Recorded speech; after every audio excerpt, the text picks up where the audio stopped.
Greetings, fiends. DonnaJean here of DonnaJeans Coffee House of Horror.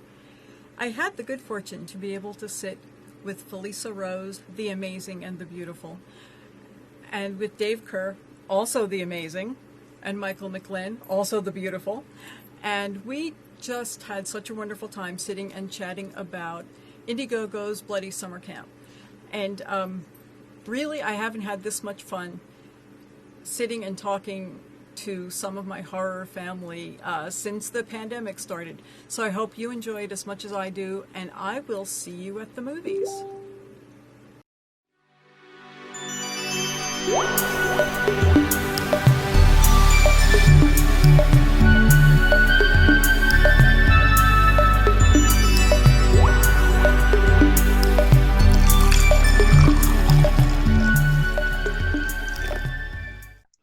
Take it away, Dave. No, I'm kidding.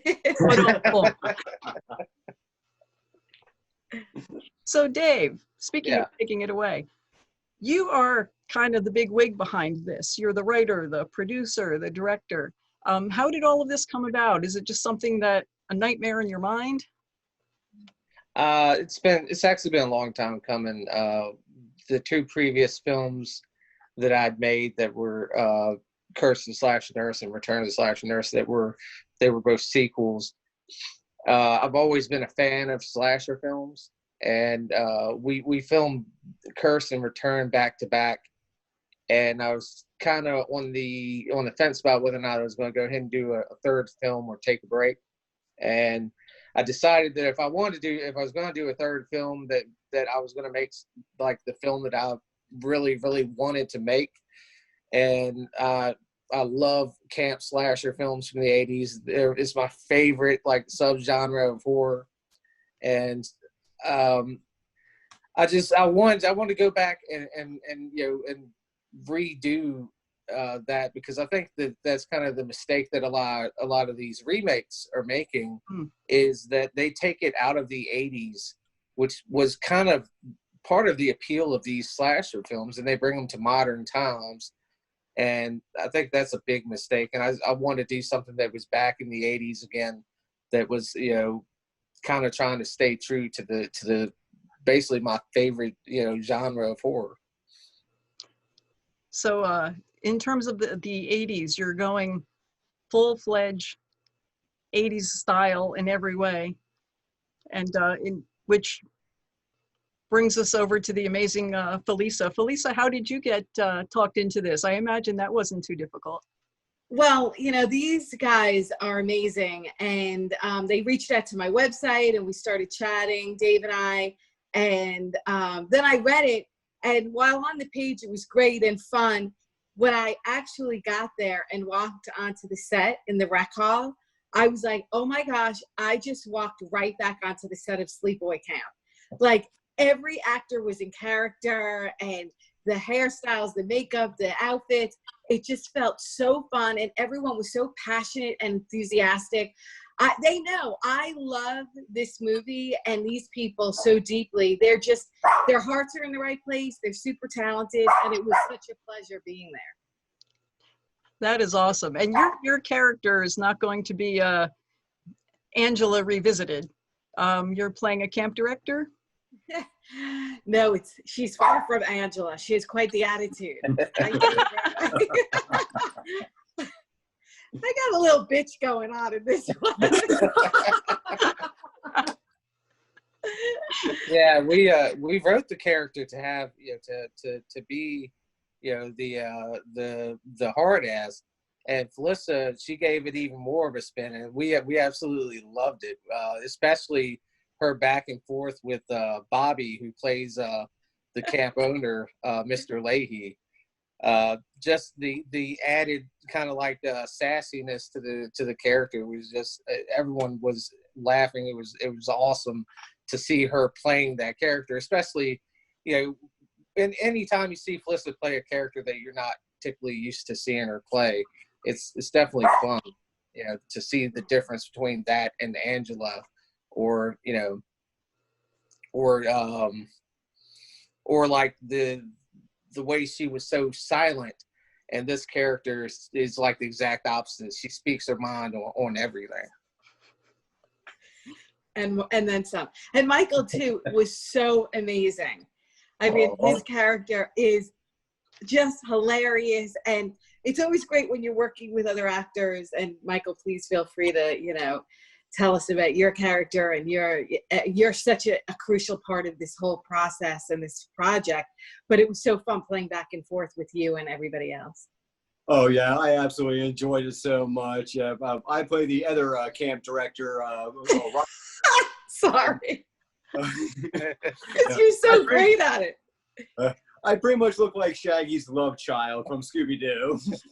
And I have a big thing for Felissa Rose's character. I'm always trying to say, hey, you want to come and hang out and stuff? And of course she'll be like, no.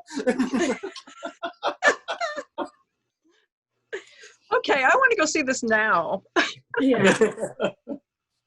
This is what we need now. This is like the type of movie that you just want to like leave your brain at the door and just get involved in this world, this fun, you know, camp with these crazy characters. And it's just like Dave said, a love for what we all, you know, care about, the camp genre, the camp slasher. That's sort of, you know, something that we're all crazy about. And, you know, I think part of this, the quarantine and the COVID-19 thing, part of what it has emphasized to we horror fans is something that we already knew, and maybe some of us could even take for granted, which is how much it really means to us and how much of a family we all really are. And the desire to see the new films, the desire to get together with the people that are in the films, and how much fun all of that is. And right now we do need it so much. Yeah, it was we just filmed for the first time again this past weekend. We were supposed to start up in March. We got a couple days done, and then the COVID thing happened, and we hadn't seen each other in person for like a few months. We've done a couple video chats, but it was just the camp, for one thing, is kind of like, yeah, it's like a home away from home. We love the people who run the camp. They're so generous with letting us use the camp and pretty much having that our whatever we want to do with it, they're fine with it, and they're laid back, and just everyone, when you get there, it's kind of like, you know, it's out, it's away from the world. It's like the quarantine that you want, you know. It's like when we're on set, we're not looking at our phones. We're having fun. We're seeing people. It's really nice to be out there in such an awesome location with these people that, you know, you have a really, really good time being around. And so when we film, it's hectic, but at the same time, we're having fun. You know, we're joking, and it's like being around the family. Mm. Now you're filming it. You were thinking you were going to finish late spring. Yeah. And you said it's kind of put you back. Do you have a guesstimate about when this might be completed now? Yeah, it's we're shooting for mid-August. Yeah, we were supposed to start back up in March and into May, but like I said, as soon as we did like 2 days, we were put on lockdown, and so I had to tell the camp, and basically everything at the camp, summer camp got canceled. All the weddings that they have there during the off season to raise, you know, for money because it's a nonprofit camp for like kids with medical needs.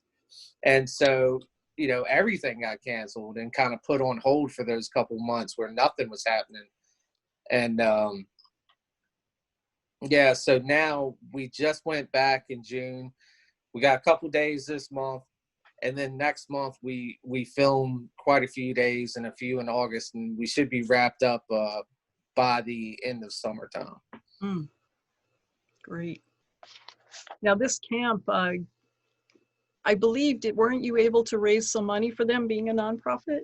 Yeah, we did a couple of things. We you know, it's just a drop in the bucket, you know, compared to what they usually raise. I think if you go on their website, some $1,800 per kid go to summer camp according to their website. But we were able to raise $1,200 through a viral video type thing that we did, and also we started every Blu-ray that we sold, we donated $5 to the camp. And yeah, we got up to $1,200. So Yeah. it's not much, but it's what we could do.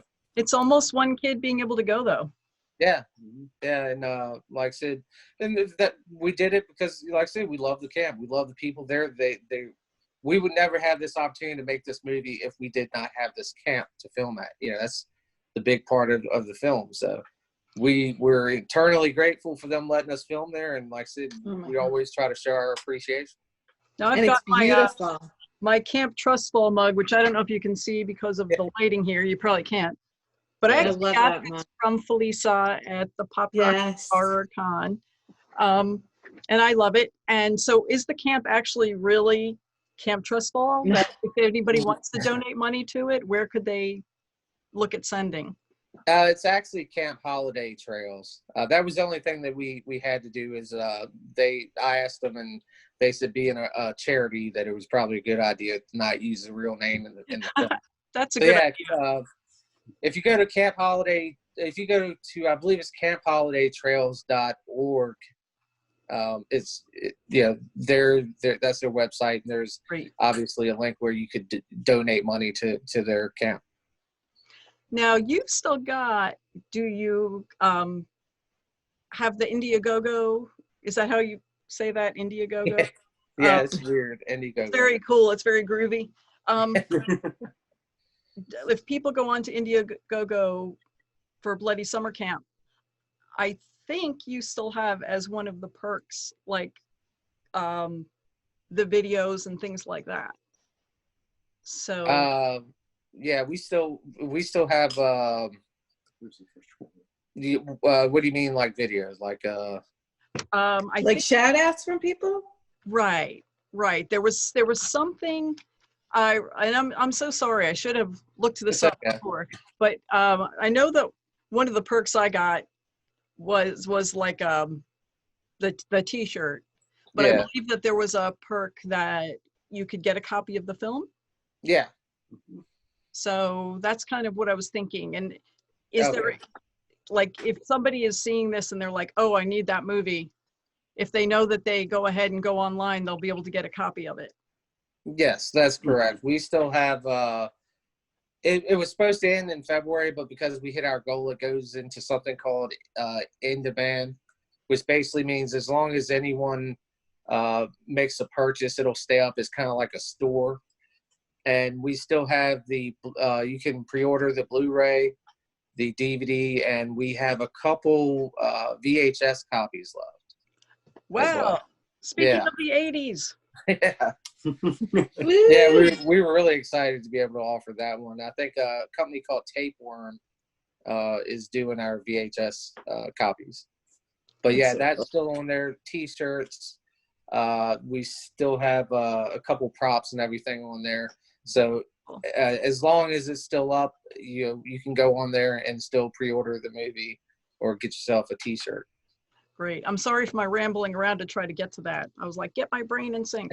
No, and we'll do whatever you want, like in terms of, I know as a cast, we'd all come together and do any kind of videos and shout outs and all that good stuff to support, indie filmmaking and projects we love and projects that we're passionate about. I mean, this is, this is just kind of the way we make films today, and it's awesome. And it helps people, get their projects together. So thank you. We are very, very grateful. So it's really a labor of love between the viewers and the cast, the writers, the directors. We're all in it together. Yeah, tons of love. Such a community, takes a village. Yeah, it's always great to know that you have support from people who believe in the idea that you're trying to create like this, because like she said, the old way of doing it, a lot of these movies would never get made, they'd never get greenlit, but now you can kind of take out the middleman and you can take it right to the consumer and say, if y'all like this, then y'all can help me make it. And there's a lot of movies that are getting made because of that. So it's definitely Sorry, go ahead, Dave. I was just going to say, it's definitely a great time for horror films and horror fans. Mm-hmm. And it's nice because the people who also support it, whether it's just sharing the link or, you know, donating, whatever it is to help, everyone comes together and feels like they're part of the project. You know, I've donated to a bunch of films and it's like, I feel so good. I'm like, oh my gosh, I'm involved in some capacity. You know, I believe in this project. I love these people. So it's also nice because we all come together as one big family. Right. And it is how it feels. Yeah, and it also gives the fans some experiences that they wouldn't normally get with a studio horror film. You know, there's perks. In order to have a successful campaign, you have to be really creative with perks and try to think about the things that you as a fan would want if you had that opportunity. And you know, you can come up with some pretty creative things that people wouldn't necessarily get, you know, or be able to buy in a store. And, you know, so it's kind of a win-win on both sides. Right. Well, let's get back to the movie a little bit. In terms of family, and you were mentioning a little bit before I hit record that one of Felissa's old friends, Dave Sheridan, is going to be getting involved with this. Yeah. Yay. How did that come about with his getting involved? Well, when we did our final, actually, I mean, if you go back to the beginning, me and Felissa actually, while we were filming, I was gushing over Dave Sheridan because she told me that she had just got done filming with him. I was like, I love him. I loved him in Victor Crowley. Yeah, I loved him in Ghost World and Scary Movie. And we got to talking about it, and then so later when we were going to do our final crowdfunder, just as an added bonus, we were like, well, okay, well, if we can get to this point, if we can raise this much money, you know, we'll bring in, you know, someone else to the movie, you know, someone that's, you know, another horror celebrity to the film. We couldn't tell anyone who it was, but you know, we said if we can reach this point, we'll bring someone else in. And we reached that goal. And so we reached out to him, and he was all for it. We actually offered him the role of the sheriff, and I'm sure, yeah, I'm like sure Devil's Rejects. Yeah, he plays law officer in a lot of films, but he's good at it. He is. He's very talented. And talking to him on the phone, it was kind of surreal listening to him do some of the lines over the phone, because he was talking to me about the character. He's like, okay, yeah, so with this part, you know, this is kind of how I'm seeing it. And when he said it, when he was saying the lines, I'm like, that's exactly how I heard it in my head, and it's perfect. I love it. And I'm super excited because he's supposed to be growing out like a mustache and everything, and he gets into his characters. So oh my gosh. Half the time I don't recognize him. Like we've done so many movies together now, I've like lost track, but he always shows up to set incognito. Like I could hardly recognize him. And sometimes he'll be on a different set and I'm home and he'll send me a text of a photo. And I'm like, I don't even know, is this you? Like he's been in such wild characters and camouflage and, you know, prosthetics. He's the one actor I've worked with who is so, I call him the indie Christian Bale, because he's sort of like that wildly like driven character person who gets so immersed in their role that you don't even recognize him. There's no Dave Sheridan any longer. So he'll bring a lot, and he brings great energy to the set. He's a wild man. He's fun. Yeah, my wife was actually joking that when we get him from the airport that we might not be able to recognize him when he gets off the plane, because we have no idea what he's going to look like. I know. You don't know. Sometimes he has long hair with a beard. Then he's got his glasses with no facial hair and a hat. Like I don't know how one person can completely change. And he's inspired me to do it. Like on the past few films I've done with him, Kill a Rose and Camp Twilight and Screen Test, he's like like we're competitive. And he'll like, I try to now camouflage and do crazy stuff because I want to, you know, it's good. It's like a healthy competition. Like, I'm going to go and my character is going to be crazy too. And it all started with Victor Crowley because we both had so much fun. He was Dylan and I played Kathleen. And although the two never really, you know, met in character, we were both very invested, as was everybody. I mean, everyone was amazing, but just working with him, I was watching him, I'm like, who is this guy? He's a strange one. And both of your characters in Victor Crowley were so extreme. They were very extreme, yes. Everybody else was so more well. grounded, and then you had us. So it was fun. That's so exciting, the idea that you'll be working together again. And I'm going to keep my eye out for that prosthetic and character competition. Oh, you have to. You have no idea. In fact, we just got cast together in a new project. It's directed by the former drummer of Five Finger Death Punch, Jeremy Spencer, and where Dave and I are playing husband and wife. We'll see how that goes, but it'll be interesting because his character, I was texting him yesterday, I'm like, oh my gosh, this was written for you. It's such a misogynistic asshole. And my character the whole time was like, you are such an asshole. I'm like, these lines are just coming up so easily.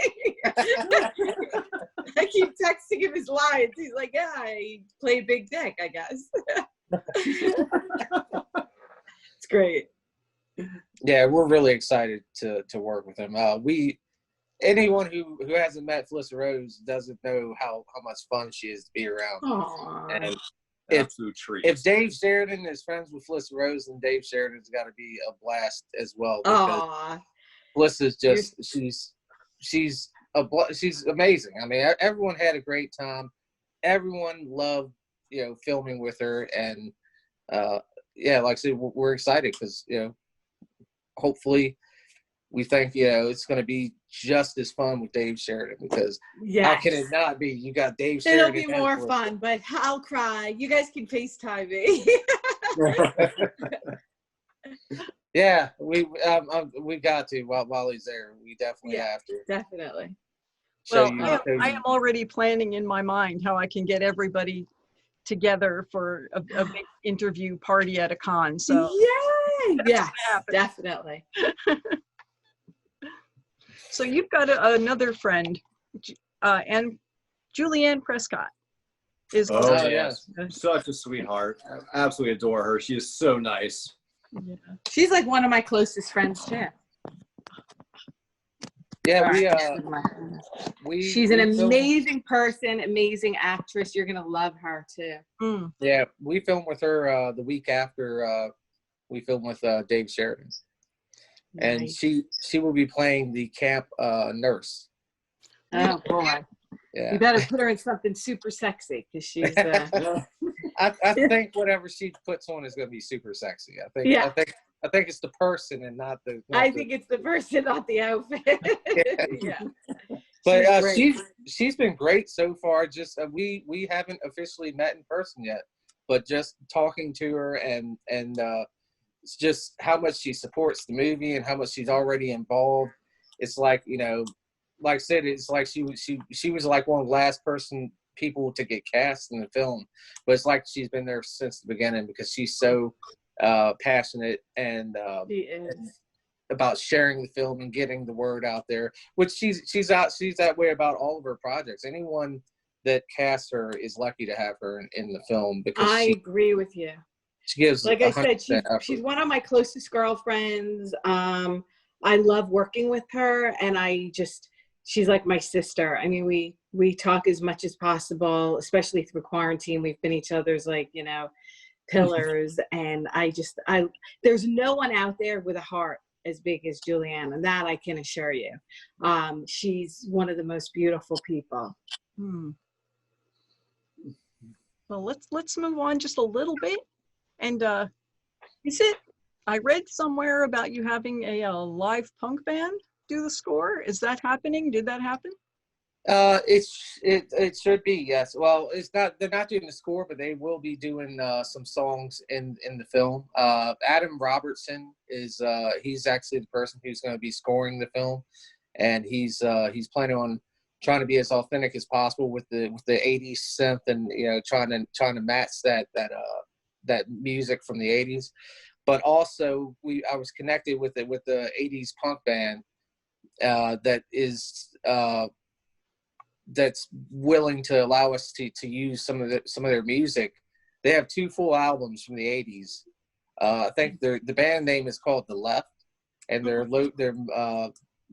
located out of Maryland, and they're gonna allow us to use their music in the film. So we'll have some actually authentic 80s punk music in the film that a lot of people might not have heard before. So you might be able to to find some new 80s music that you enjoy. So that's going to be fun.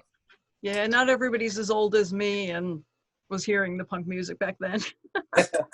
You're amazing. You're another beautiful sister. We love you. Oh. Well, we just got a gift, and I got a little thing pop up my screen saying they removed the 40-minute time limit. So I won't have to rush you along quite as much.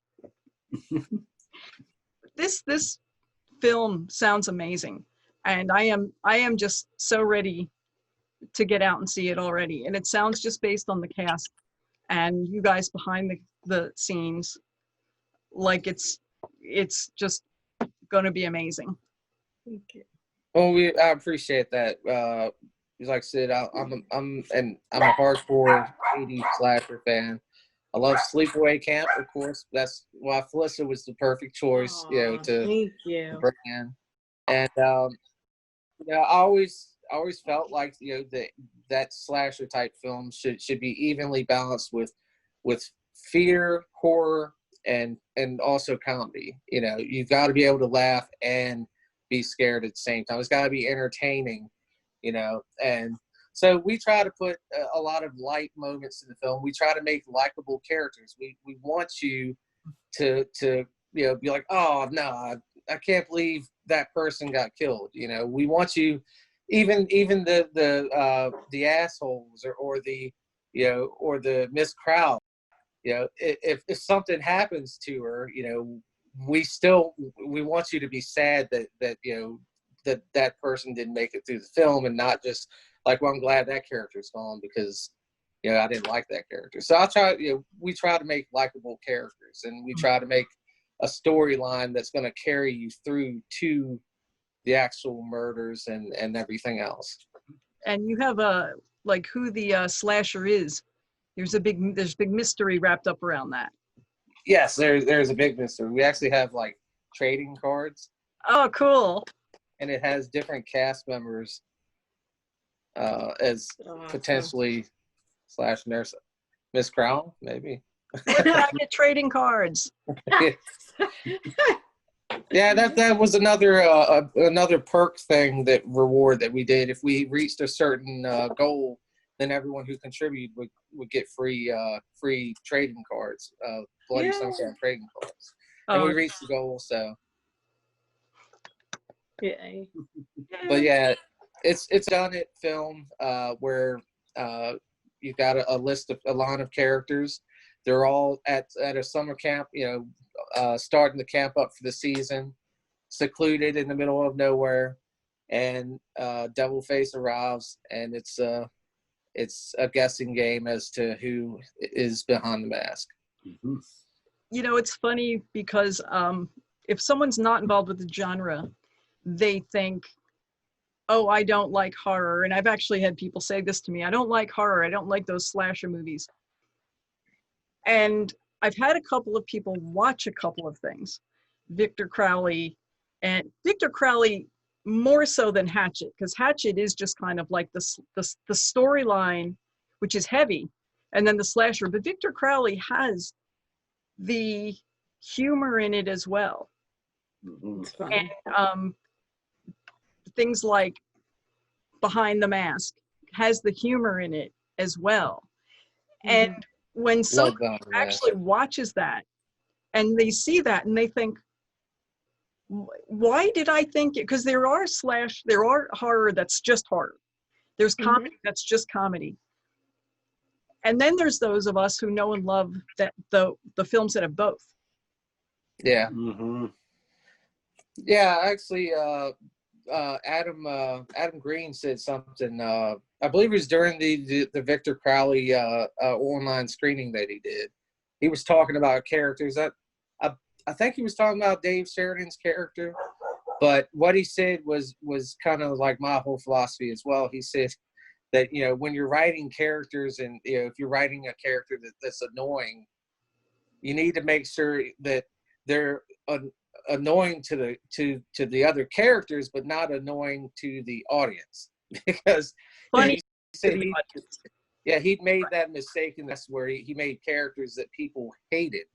You know, they were annoying, you know, but there's kind of like a balance there where you make a character like Dave Sheridan's character on Victor Crowley, where he annoys the hell out of everyone in the film, but the audience loves that character. Yeah, the audience finds him. He has like such a heart. That character's well drawn out. Like, to us, he states the obvious. That's why it's annoying. Like, Austin's dead, you know. But to the audience, we're like, oh, this poor guy. He's really trying with his headshots. Yep. You don't want him to die. You don't want him to die. No, you don't. Definitely not. But yeah, I agree. That's kind of like the balance. Is that, you know, you want to make movies that are entertaining and that you like the characters. You know, you want them to make it out. So hopefully we did that. Definitely. Well, I'm going to have to catch up with all of you guys again after this comes out. Thank you. And we'll talk about the film as a whole and just be able to celebrate the success of it. Yeah. Thank you so much.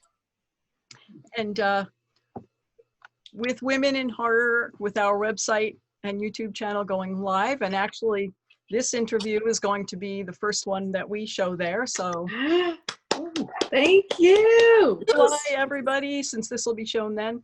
And Felissa is actually Women in Horror's ambassador, because thank you. More perpetuates the strong woman of her time than Felissa has. Oh my gosh, you're gonna make me cry now. You couldn't have picked a better person. Perfect choice. Oh, absolutely. my God. Yeah. Well, I can't imagine anybody meeting this woman and not falling in love with her. So, thank you so much. All so much for taking the time and talking to us about this. And I am absolutely sure that Bloody Summer Camp is going to be a success, and I'll look forward to seeing you guys again soon. Yeah, thank you. We're honored that we got to be the first interview, and thank you for having us and helping us spread the word about the film. We definitely appreciate it. Absolutely. Thank you so much. Thank you. I love seeing you guys. I love all of you. Thank you. Oh, we love Have you a great too. day, everybody. Mwah. Thank you, Felissa. Bye. Bye. Thank you so much for watching. You can join our Women in Horror family by subscribing today. You can stalk us by clicking on the bell icon. You can watch more of my show or any of my sister shows by clicking on one of the videos to the right. Until next time, fiends, take care.